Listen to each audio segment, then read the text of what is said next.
Hello students, मैं धनंजय पांडे सुभागी देवी intermediate college के इस ऑनलाइन पोर्टल पे आप लोगों का बहुत बहुत स्वागत करता हूँ।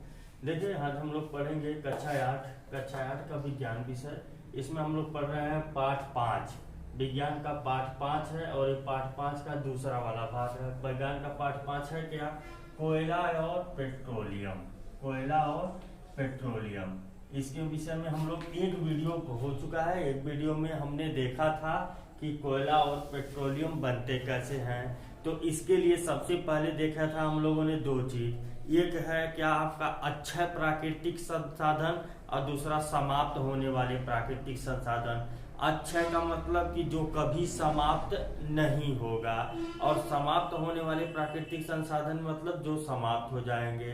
तो हमको समाप्त होने वाले प्राकृतिक संसाधनों के विषय में ही अध्ययन करना है। जैसे कि आपका है कोयला और पेट्रोलियम और प्राकृतिक गैस। कोयला, पेट्रोलियम, प्राकृतिक गैस, यह समाप्त होने वाले प्राकृतिक संसाधन हैं जो भविष्य में समाप्त हो सकते हैं। तो इसके लिए सबसे पहले हम लोगों ने देखा था कोयला। कोयले के विषय में देखा था।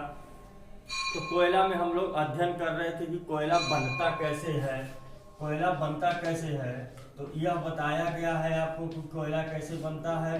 तो इसमें देखा गया है कि कोयला जो है वह जो वनस्पतियां हैं, वनस्पतियां जब पहले वनस्पतियां क्या हुई, लगभग आपके 300 मिलियन वर्ष पूर्व, 300 मिलियन, लगभग 300 मिलियन बता दिया गया है। ये सारी चीजें बता दिया गया है, बस दोहरा रहे हैं आपको, ये बात मानसिक पटल पे बातें आ जाए।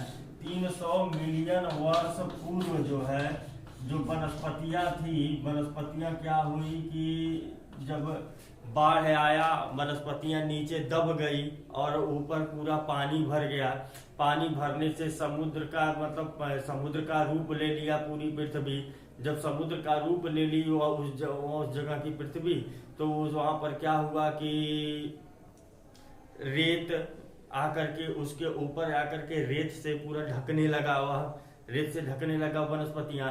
धीरे धीरे धीरे धीरे क्रमवार रेत कट के ऊपर से आकर के एक के ऊपर एक लेयर बना करके ढकते गए। ढकने से क्या हुआ, वनस्पतियां नीचे दब गई। नीचे दबने पर दाब पड़ा। दाब पड़ने पर क्या हुआ कि वह वनस्पतियां कार्बन के रूप में रूपांतरित हो गई। और इस प्रकार से रूपांतरित हुए, कार्बन के रूप में रूपांतरित होना वनस्पतियों का कहलाता क्या है? कार्बनीकरण कहलाता है। क्या कहलाता है? कार्बनीकरण कहलाता है। कार्बनीकरण की अगर परिभाषा देना होगा क्या कहेंगे? वनस्पतियों का धीरे धीरे कोयले के रूप में परिवर्तन होना कार्बनीकरण कहलाता है। ठीक है, तो यहाँ पर लिख सकते हैं आप वनस्पतियों का धीरे धीरे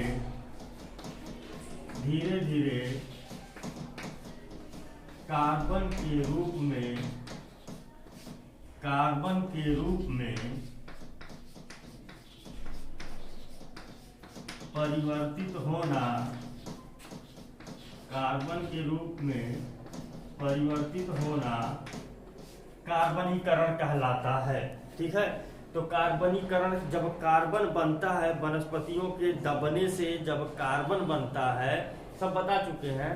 तो कार्बन जो प्राप्त होता है का जो कार्बनीकरण कहलाता है, कार्बन या कोयले का निर्माण, वनस्पतियों का धीरे धीरे कार्बन के रूप में परिवर्तित होना या फिर कोयले के रूप में इसको लिख सकते हैं। कार्बन नहीं, कोयला, कोयले के रूप में परिवर्तित होना क्या कहलाता है? कार्बनीकरण कहलाता है। ठीक है, तो कोयला जब बनता है, जो कोयला मिला हुआ है वह कोयला हमको शुद्धतम रूप में नहीं मिला हुआ है। तो इसका क्या किया जाता है? परिष्करण किया जाता है। कोयले का परिष्करण किया जाता है, यानी शुद्धिकरण किया जाता है। ठीक है, तो यहाँ पर देख लीजिए, यहीं से हमको पढ़ना है हम लोगों को। जब कोयले का शुद्धिकरण किया जाता है या परिष्करण किया जाता है तो होता क्या है? कोयले का परिष्करण जब कोयले का परिष्करण करते हैं, शुद्धिकरण करते हैं, तो उद्योग धंधों में उपयोग करते हैं, तो उपयोग करने पर हमको 3 चीजें मिलती हैं।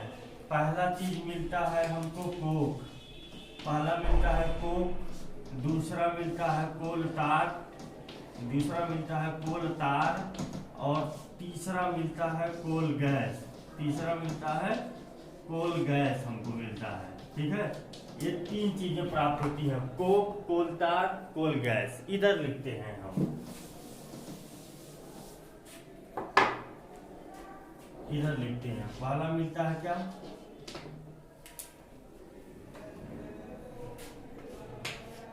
कोक, दूसरा क्या मिलता है,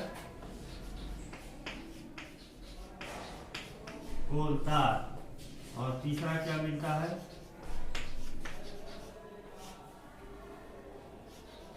कोल गैस। ये 3 चीजें मिलती हैं। कोक क्या होता है, कोक जो होता है कोयले का शुद्धतम रूप है। ये कोक जो है यह कोयले का क्या है, शुद्धतम रूप है। ये शुद्धतम रूप है, शुद्धतम रूप है, यानी कि जो शुद्ध कोयला होता है यह कोक ही होता है। शुद्ध कोयला जो होता है यह कोक होता है। इसमें क्या है कि छोटे छोटे छिद्र होते हैं, जिसे कहते हैं संरंध्र। तो यह शुद्धतम रूप है, संरंध्र होता है, संरंध्र होता है, यानी कि छोटे छोटे उसमें छिद्र पाए जाते हैं कोयले के अंदर। और यह काम क्या करता है, यह काम करता है औद्योगिक निर्माण में धातुओं के निष्कर्षण, धातुओं के निष्कर्षण में काम कर आता है। यह धातु निष्कर्षण में काम में आता है। ठीक है, धातु निष्कर्षण क्या होता है, जब जमीन से धातु खनिज निकाला जाता है, तो उसमें जो धातु होते हैं वह भी अपने शुद्ध अवस्था में नहीं होते हैं, वह भी क्या होते हैं, अशुद्ध होते हैं। तो अशुद्ध धातुओं को शुद्ध रूप में परिवर्तित करना कहलाता है धातु निष्कर्षण। तो अशुद्ध धातुओं को शुद्ध करने में भी इस कोक का इस्तेमाल होता है। ठीक है, अशुद्ध धातुओं को शुद्ध करने में इसका उपयोग होता है। दूसरी चीज, एक जगह और इसका उपयोग होता है इस्पात के औद्योगिक निर्माण में। इसमें इस्पात के औद्योगिक निर्माण में, इस्पात के औद्योगिक निर्माण में, इस्पात मतलब क्या, स्टील। धातु निष्कर्षण तो समझ में आ गया, धातुओं के निष्कर्षण में काम देता है। जो अशुद्ध धातु होते हैं उनके शुद्ध करने में इस कोक का उपयोग किया जाता है। इस्पात का कैसे उपयोग किया जाता है, ठीक है, अरे धातुओं के निष्कर्षण वाला प्रचार में देखे होंगे आप लोग, वो देता है कि फेयर एंड लवली, कार्बन युक्त फेयर एंड लवली, इसको लगाइए चेहरे पर, सब क्या है जिसमें कोई भी गंदगी है इनको निकाल के बाहर कर देगा, वही प्रचार वाला है कोक। इस्पात के औद्योगिक निर्माण में स्टील जो बना हुआ है आपका, यह स्टील जो है, स्टील क्या है कि यह मिश्र धातु है। यह कई धातुओं के मिलने से बना हुआ है, जिसमें कार्बन भी हमारा जो होता है, कार्बन को या कह लीजिए चाहे कोक कह लीजिए, कोक के रूप में जो कार्बन होता है वह कोक के रूप में कार्बन भी एक अवयव के रूप में मौजूद होता है इस्पात के निर्माण में। ठीक है, तो हो गया कोक हमारा क्या है, सबसे शुद्धतम रूप है कोयले का। कोक हमारा क्या है, सबसे शुद्धतम रूप है कोयले का। संरंध्र होता है, यानी छोटे छोटे इसमें छिद्र होते हैं। काम कहाँ आता है, धातुओं के निष्कर्षण में काम आता है, यानी अशुद्ध धातुओं को शुद्ध करने में काम आता है। और इस्पात के औद्योगिक निर्माण में काम आता है। दूसरा क्या है, कोल तार है। ठीक है, कोल तार क्या है, यह अप्रिय गंध होती है, इसकी अप्रिय गंध होती है, अप्रिय गंध होती है। ये अप्रिय गंध वाला केमिकल है। जब कोयले का निष्कर्षण किया जाता है, यानी शुद्ध कोयला प्राप्त किया जाता है, तो कोक को बनाते समय ही उसमें से क्या है कि जो कोल तार बनता है, ये कोल तार अप्रिय गंध वाला गैस है, और अप्रिय गंध होती है इसकी। और तार का मतलब ये द्रव के रूप में होता है। उपयोग इसका जो है मैक्सिमम जो किया जाता है, मैक्सिमम इसका उपयोग सड़क निर्माण में किया जाता है, सड़क निर्माण में किया जाता है। परंतु वर्तमान समय में सड़क निर्माण की प्रक्रिया में यह कोक का उपयोग न करके आपका बिटुमेन नामक पेट्रोलियम रसायन का उपयोग किया जाता है। इसका बिटुमेन नामक पेट्रोलियम रसायन का उपयोग किया जाता है। सड़क निर्माण में बिटुमेन नामक पेट्रोलियम रसायन का उपयोग किया जाता है। किसके स्थान पर? कोल तार के स्थान पर। वही जो गिराया जाता है जिससे गिट्टियां पकड़ती हैं आपस में, तो उसी कोल तार के स्थान पर बिटुमेन का उपयोग किया जाता है। यह एक पेट्रोलियम रसायन है। जब पेट्रोलियम पढ़ाया जाएगा इसके बाद तो बताएंगे। और भी इसके बहुत सारे उपयोग हैं इसको बनाने कोल तार को बनाने में जो आपके संश्लेषित रंग हैं, जो रंग होते हैं संश्लेषित रंग को बनाने में काम आता है ये, ठीक है। संश्लेषित रंग को बनाने में काम आता है। फिर जो पेंट होता है आपका, कुछ पेंटों को, प्लास्टिक पेंटों को बनाने के काम में आता है, ठीक है। छत पे देख लीजिए, छत पे भी काम देखे होंगे आप लोग। दीवार पे क्या है कि एक काला सा लेयर लगाया जाता है जिससे क्या है कि सीलन न जाए अंदर की तरफ। वो काला सा जो लेयर है वह पेंट है। वह पेंट किस चीज से बना हुआ है? इसी कोल तार से बना हुआ है, ठीक है। छत के निर्माण में, फोटोग्राफिक सामग्री के निर्माण में बहुत सारी उपयोग है। तो मेन इसका उपयोग क्या है? सड़क निर्माण में है आपका, सड़क निर्माण में। और कुछ पेट्रोलियम रसायन बिटुमेन का भी उपयोग होता है कभी कभी, और इसका भी उपयोग होता है। दूसरा मेन उपयोग कहाँ पर है इसका? प्लास्टिक पेंट के निर्माण में और छत के निर्माण में, ये इसका मेन उपयोग है, ठीक है। तो कोल तार हो गया। कोल गैस क्या है कि जब शुद्ध कोयला प्राप्त किया जाता है, यानी कोयले का परिष्करण किया जाता है, तो उसमें से जो गैस निकलती है उसी गैस को क्या कहते हैं? Coal gas. तो इस गैस में क्या होती है? एनर्जी होती है। एनर्जी क्यों होती है भाई? यह वनस्पतियों के दबने से बना हुआ है कोयला। अब कोयले में से जब गैस निकलती है तो उस गैस का उपयोग हम लोग भिन्न भिन्न प्रक्रमों में करते हैं।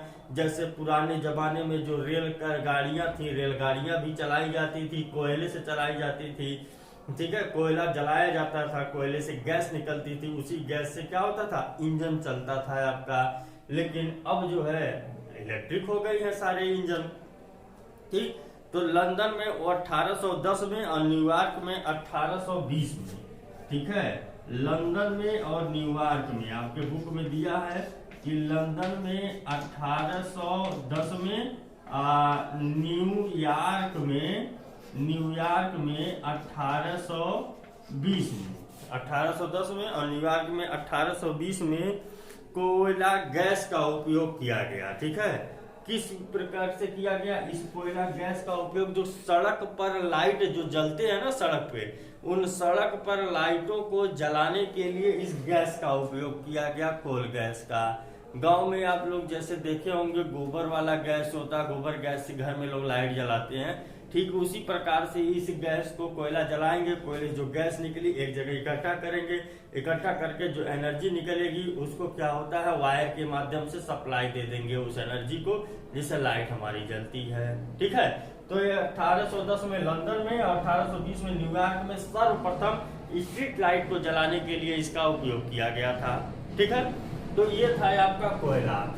कोयला समझ में आ गया बना कैसे? वनस्पतियों के नीचे दबने से बहुत दिन तक धीरे धीरे जब दाब और ताप बढ़ा नीचे का, तो वह कोयले के रूप में परिवर्तित हुआ। जो कोयला निकाला गया वह कोयला शुद्ध रूप में नहीं था, तो शुद्ध कोयला जब प्राप्त किया गया तो शुद्ध कोयला प्राप्त करने की प्रक्रिया को कोयले का परिष्करण कहते हैं। कोयले के परिष्करण में हमको 3 अवयव मिले, कोक मिला, कोल तार मिला, कोल गैस मिला। कोक कोयले का शुद्धतम रूप है, संरंध्र होता है, छोटे छोटे छिद्र होते हैं, शुद्ध अशुद्ध धातुओं को शुद्ध करने में इसका उपयोग होता है और इस्पात के औद्योगिक निर्माण में भी भाग लेता है। कोल तार जो होता है कोयले का निष्कर्षण करते समय प्राप्त होता है, गंध इसकी बड़ी खराब लगती है, सड़क निर्माण में इसी का उपयोग होता है। वर्तमान समय में एक पेट्रोलियम रसायन बिटुमेन का उपयोग हो रहा है, ठीक है। इसका उपयोग संश्लेषित रंग बनाने में होता है, प्लास्टिक पेंट के बनाने में होता है, मकान की छत के बनाने में होता है, फोटोग्राफिक प्लेटों के बनाने में होता है, ठीक है। कोल गैस जो है उस गैस कोयले के जलने से जो गैस निकली उसे कोल गैस कहा गया। कोल गैस में एनर्जी होती है, उस एनर्जी का उपयोग सर्वप्रथम 1810 में और लंदन में और 1820 में न्यूयॉर्क में स्ट्रीट लाइट को जलाने के लिए किया गया था। उसके बाद रेल से इंजन भी, रेल ट्रेन चलाए गए कोयले से, फैक्ट्रियां चलाई गई कोयले से, बहुत सारे उद्योग धंधों का कोयले से ही चले, मशीनें जो चलाई जाती थी कोयले से ही चलाई जाती थी। कोयला को जलाकर उसी के गैस जो निकलते थे उसी गैस से चलाई जाती थी। वर्तमान समय में मॉडर्न युग आ गया है तो इलेक्ट्रिक हो गया है जमाना, अर्थात क्या है कि हम लोग इलेक्ट्रिक चीजों से हम लोग इलेक्ट्रिक ट्रेन चला रहे हैं, इलेक्ट्रिक मशीनें लगा रहे हैं, ठीक है। ये हमारा क्या था, आपका कोयला था। इसके बाद है आपका पेट्रोलियम, ठीक है। इसके बाद है आपका पेट्रोलियम।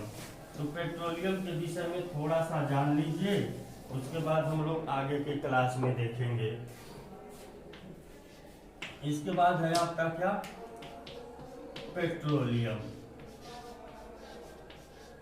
तो पेट्रोलियम क्या होता है, पेट्रोलियम जो है ये आपका पेट्रोलियम तो कोयला आपका वनस्पतियों के सड़ने से दबने से बना था। पेट्रोलियम जो है जीव जंतु करोड़ों वर्ष पूर्व जो जीव जंतु हैं, ये जीव जंतु क्या है, जमीन में दब गए। जीव जंतु क्या हुए, जमीन में दब गए और दबने के बाद क्या हुआ, इनके ऊपर रेत के कण, बालू के कण, ठीक है, अब एक के ऊपर एक इकट्ठा होते गए। इकट्ठा होने पर दाब बढ़ा और इसी ताप और दाब के बढ़ने से ये पिघल करके पेट्रोलियम के रूप में परिवर्तित हो गए, ठीक है। जो पेट्रोलियम बना है ये क्या है, दो शब्दों से मिलकर के बना है, एक पेट्रो, एक क्या है पेट्रो, एक क्या है ओलियम, एक पेट्रो एक ओलियम। तो पेट्रो का मतलब होता है चट्टान, पेट्रो का मतलब क्या होता है, चट्टान होता है।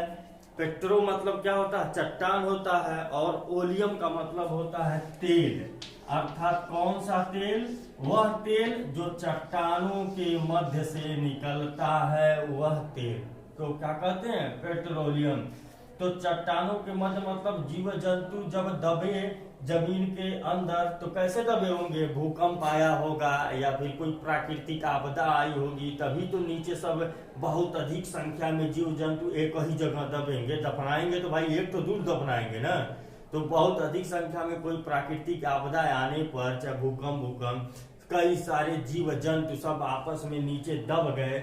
दबने पर उनके ऊपर मिट्टी पड़ गई, मिट्टी चट्टान के रूप में परिवर्तित हो गई, भार ज्यादा हो गया, ताप अधिक हो गया, तो वही जीव जंतु किसमें परिवर्तित हो गए, पेट्रोलियम के रूप में परिवर्तित हो गए, ठीक। इसीलिए बोला जाता है पेट्रोलियम, चट्टान से निकला हुआ तेल। तो आप कोयला देखिए वनस्पति से प्राप्त हुआ, पेट्रोलियम किससे प्राप्त हुआ, ये क्या है, जीव जंतु से प्राप्त हुआ। तो पेट्रोलियम चूंकि जीव जंतु से प्राप्त हो रहा है, इसलिए इसे क्या कहते हैं, जैव ईंधन भी कहते हैं। इसलिए इसे क्या कहते हैं, जैव ईंधन भी कहते हैं। अब जो पेट्रोलियम है, पेट्रोलियम का भी परिष्करण करते हैं, और पेट्रोलियम के परिष्करण करने से भी कई चीजें हमको प्राप्त होती है, जैसे डीजल देखा होगा, केरोसिन ऑयल आपने देखा होगा, तो ये सारी चीजें प्राप्त होती हैं। उन सारी चीजों के विषय में हम लोग अध्ययन करेंगे नेक्स्ट वीडियो में। तब तक इस वीडियो को देखिएगा, कोई भी दिक्कत हो व्हाट्सएप ग्रुप में पूछ लीजिएगा। Thanks for watching.